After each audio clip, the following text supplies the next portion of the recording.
Hello বন্ধুরা, নমস্কার সবাইকে। ওয়েলকাম আমার চ্যানেল ওয়ার্ল্ড অফ পাঁচফোড়নে। আজকে তোমাদের সঙ্গে শেয়ার করতে নিয়ে এসেছি আমি সন্ধ্যেবেলায় স্ন্যাক্সে বা পার্টির জন্যে পারফেক্ট একটা স্ন্যাক্স রেসিপি। এইটা অসাধারণ টেস্ট হয় আর খুবই ইজি প্রসেসে বাড়িতেই তোমরা বানিয়ে নিতে পারো। দোকানে বা যে কোনো কেক শপে যে স্ন্যাক্সগুলো পাওয়া যায় বা চিকেন ভেতরে পুর থাকে সেই রকম যে বানগুলো পাওয়া যায় সেই রকমই বাড়িতে বানাচ্ছি, বাট আমি শেপটা অন্যরকম দিয়েছি। এই জন্য সবার প্রথমে আমি একটা বড় বাটির মধ্যে 2 কাপ মতন নিয়ে নিচ্ছি এখানে ময়দা। তার সঙ্গে সামান্য একটু নুন দিয়ে দিচ্ছি, পিঞ্চ অফ একটু নুন দিতে হবে।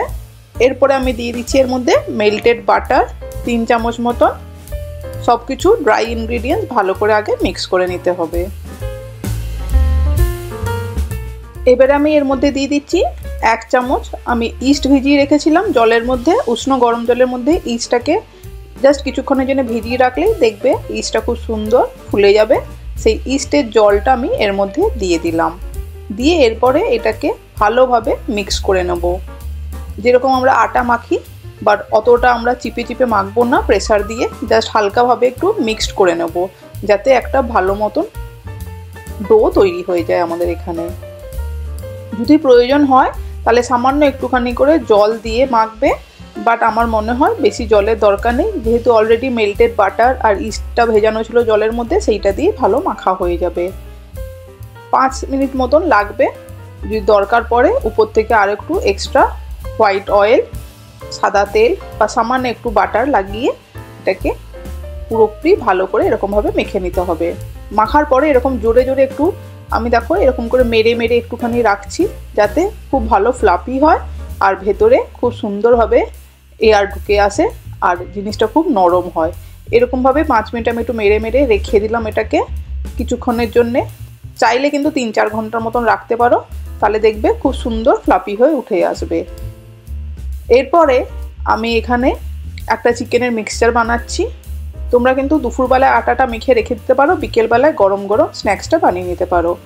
কড়াই সবার প্রথমে দিয়ে দিচ্ছি আমি এখানে সাদা তেল। তেলটা গরম হতে দিয়ে দিচ্ছি বেশ খানিকটা পেঁয়াজ কুচি। পেঁয়াজ কুচিটাকে বেশ ভালো লালচে করে আমাদেরকে ভেজে নিতে হবে। পেঁয়াজটা ভাজতে ভাজতে আমি এর মধ্যে দিয়ে দিচ্ছি 2 চামচ মতন রসুনের পাউডার। চাইলে রসুন কুচিও ব্যবহার করতে পারো। দিয়ে ভালো করে নেড়ে চেড়ে আবারও ভেজে নেব। স্বাদ অনুযায়ী একটু নুনও দিয়ে দিচ্ছি এর সঙ্গে, যাতে পেঁয়াজটা খুব তাড়াতাড়ি ভাজা হয়ে যায়। আমি এখানে 1 চামচ রসুনের পাউডার আর 1 চামচ একটু নুন দিয়ে দিলাম। দিয়ে ভালো করে নেড়ে চেড়ে ভেজে নিচ্ছি পেঁয়াজটাকে। আর আমাদের এখানে চিকেনের পুরের জন্য লাগবে বোনলেস চিকেন। চিকেনটা কিন্তু আমি কিমা করব না, জাস্ট নর্মাল ব্রেস্ট বা থাই পিসের চিকেনটাকে টুকরো টুকরো করে আমি ছুরির সাহায্যে কাট করে নিয়েছি। এবারে পেঁয়াজ রসুনটা ভাজা হয়ে যেতে সেই চিকেনের টুকরোটা দিয়ে দিলাম এর মধ্যে।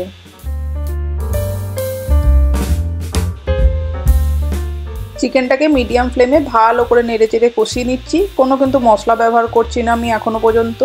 যা পেঁয়াজ রসুন আর নুন দেওয়া আছে সেইটাতেই ভালো করে চিকেনটাকে আমাদেরকে কষিয়ে নিতে হবে, যাতে চিকেনের জল থেকেই চিকেনটা ভালো করে সেদ্ধ হয়ে যায়।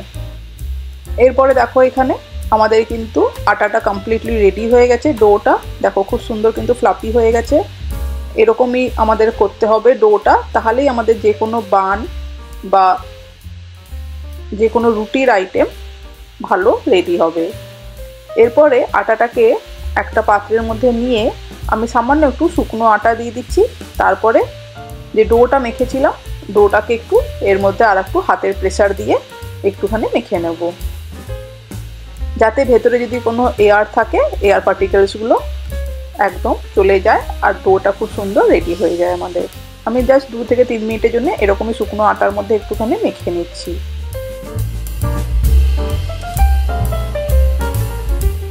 এবারে একটা ছুরির সাহায্যে আমি এখানে ছোট ছোট পিস করে কাট করে নিচ্ছি। একটু আটা দেওয়ার জন্যে খুব সুন্দর কিন্তু কাট হয়ে যায়, নয়তো যেহেতু ইস্ট দেওয়া আছে এটা কিন্তু একটু চিপকে চিপকে যায়। এরকম ছোট ছোট বলের আকারে একটু করে কাট করে নিতে হবে আমাদেরকে।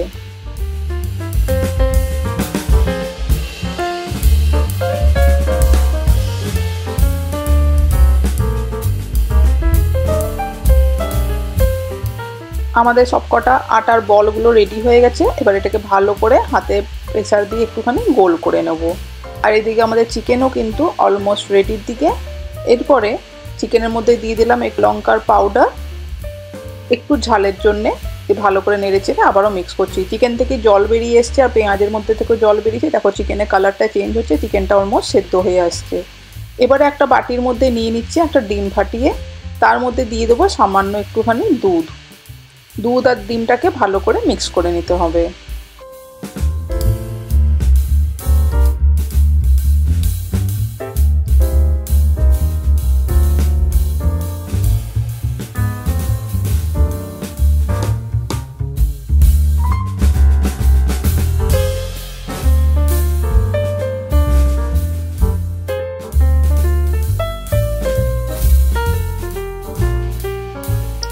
ডিম আর দুধটা রেডি হয়ে গেছে, এদিকে চিকেনটাও কিন্তু ভালো মতন কুক হয়ে গেছে। এবারে চিকেনটাকে একটু গ্যাসের ফ্লেমটাকে হাই করে বেশ সুন্দর করে ড্রাই করে নিতে হবে, একদম যেন শুকনো ড্রাই থাকে, কোনো যেন ওর মধ্যে জল না থাকে। চিকেন সেদ্ধ হয়ে গেছে। উপর থেকে দিয়ে দিচ্ছি একটু আমি পিরি পিরি মশলা 1 চামচ, দিয়ে দিলাম ভর্তি করে প্রায় 2 চামচ এখানে আমি মেয়োনিজ। আমি এখানে একটু ঝাল ঝাল যে মেয়োনিজটা হয় সেইটা দিয়েছি, তাই জন্য একটু কালারটা অন্য ধরনের। তোমরা চাইলে সাদা মেয়োনিজও দিতে পারো। দিয়ে দিলাম চিলি ফ্লেক্স 1 চামচ, দিয়ে দিচ্ছি টমেটো কেচাপও 1 চামচ। এটা কিন্তু সুইট অ্যান্ড সাওয়ার টমেটো সসটা দিয়েছি যাতে একটু ঝাল ঝাল লাগে, খেতে টেস্ট হয়। সব কিছু দিয়ে গ্যাসের ফ্লেমটা কিন্তু অফ করে দিয়েছি, মিক্স করে নিচ্ছি চিকেনের সঙ্গে।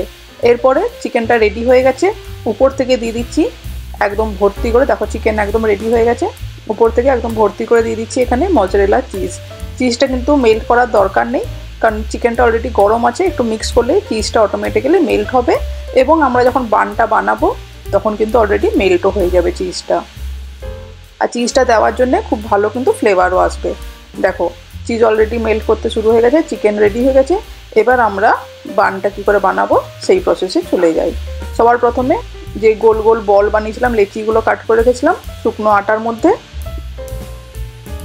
ভালো করে লম্বা করে একটুখানি, বাট মোটাটা আমি বলে দিচ্ছি একদম পাতলা করবে না, পরোটার মতন একটু মোটা রাখবে।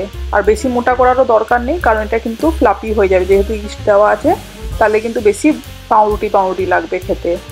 মোটামুটি বাড়িতে যেরকম রুটি পরোটা বানায় সেই রকমই পরোটার মতন একটুখানি মোটা রেখে বেলে নিতে হবে।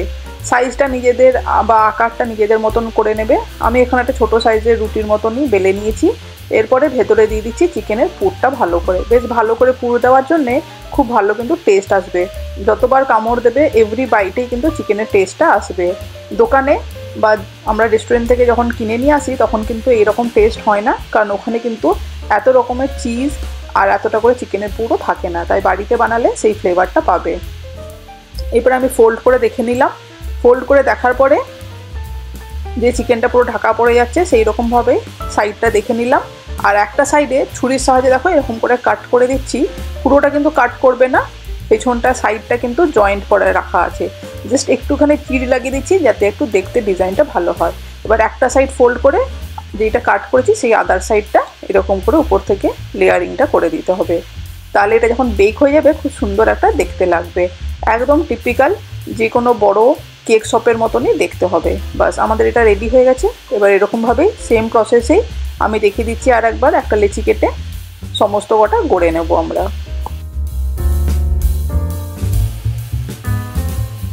বন্ধুরা যদি আমার চ্যানেলে ফার্স্ট টাইম ভিজিট করছো, চ্যানেল যদি সাবস্ক্রাইব না করা থাকে রিকোয়েস্ট করছি আমার চ্যানেলটাকে সাবস্ক্রাইব করে পাশে থাকা বেল আইকনটা প্রেস করে দিও, তাহলে আমি এরকমই নতুন নতুন মজার দারুণ ধরনের নতুন রেসিপি শেয়ার করি।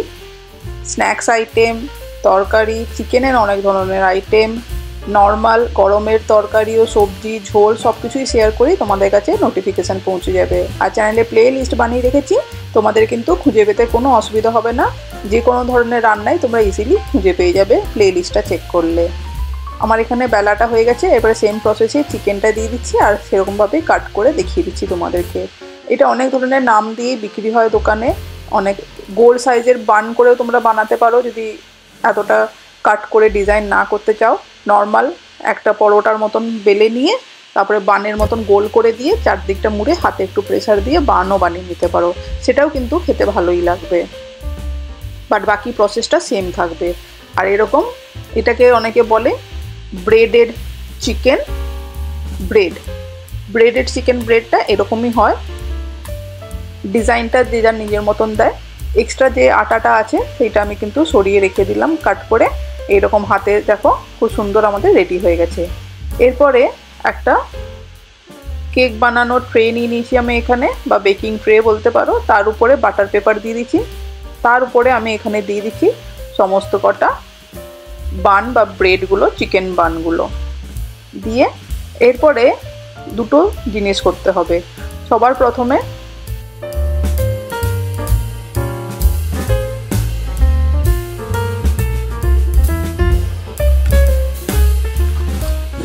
সবকটা ভালো করে একটুখানি কিন্তু গ্যাপ দিয়ে রাখতে হবে, যাতে একে অপরের সঙ্গে চিপকে না যায়, কারণ এটা কিন্তু ফ্লাফি হবে যখন বেক হয়ে যাবে। একটু স্পেস দিয়ে রাখবে 1/2 ইঞ্চি মতন, তাহলেই হবে। এবারে যে ডিম আর দুধটা ফেটিয়ে রেখেছিলাম সেইটা একটা ব্রাশের সাহায্যে শুধু উপরের দিকটা সাইডটা ভালো করে ব্রাশ করে দিচ্ছি। জাস্ট একটা কোটিং ব্রাশ করলেই হবে, বেশি ওভার কোটিং করার দরকার নেই। আর নিচটা চিপকাবে না, যেহেতু নিচে আমি বাটার পেপার দিচ্ছি। যদি তোমরা বাটার পেপার না ব্যবহার করো সেই ক্ষেত্রে নিচে একটু অয়েল ব্রাশ করে দিতে পারো, তাহলে নিচটা কখনোই চিপকে যাবে না। সবকটাই আমি ডিম দিয়ে প্রথমে এরকমভাবেই ব্রাশ করে নিচ্ছি, তাহলে খুব সুন্দর ব্রাউন ব্রাউন হবে।